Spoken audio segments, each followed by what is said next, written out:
आहेत इंद्रनील नाईक, आपण त्यांच्याशी बोलूया। इंद्रनील नाईक जी, आपल्याकडे नेमकं कोणतं खातं आलेलं आहे काय सांगा? हॅलो, हा नमस्कार। हा बोला। हा नमस्कार, बोला। आताच मला माहिती मिळाली आहे की मला वाटतं काहीतरी उद्योग पीडब्ल्यूडी रेव्हेन्यू नाही सॉरी उद्योग PWD higher and technical education tourism जलसंधारण आणि ट्रायबल एवढ्या खात्याची जिम्मेदारी मला देण्यात आलेली आहे। जी की हे खाते वाटप झाल्याबद्दल अभिनंदन। आणि आता जर ही खाती आपल्या हातात आलेली आहेत, आपला पुढचा मानस काय?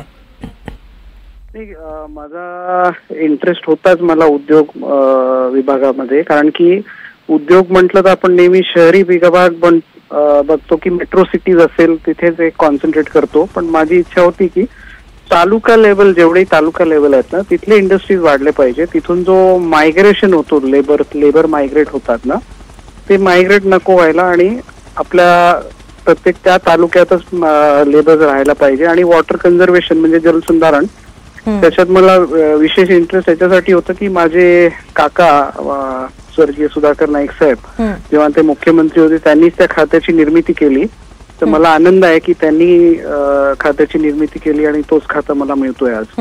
आणि बाकीचे जे उर्वरित खाते आहे, आता मी एक रोडमॅप आम्ही तयार करू, पॉवर ऑफ डेलिगेशन काय होतात कॅबिनेट कडनं त्याच्यावर पण लक्ष द्यावं लागेल।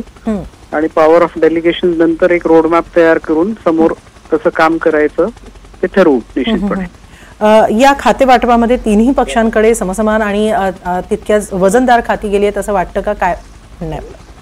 हो निश्चितपणे, कारण की राज्यमंत्र्यांची संख्या फार कमी आहे, म्हणजे 6 राज्यमंत्री असल्यामुळे ते कॅटेगराईज प्रमाणे जर बघितलं तर 2 चांगली खाती, 2 मीडियम आणि 2 असं म्हणजे एक एकंदरीत सर्वकडे दिसतंय। आणि काही फार मोठे खाते असतील त्यांना थोडं कमी, कारण की जबाबदारी मोठी राहते। होम असेल, फायनान्स प्लॅनिंग असेल, त्यांच्याकडे जबाबदारी मोठी असते, म्हणून त्यांच्याकडे कदाचित कमी खाते दिसत असतील, पण ती जबाबदारी फार मोठी राहते।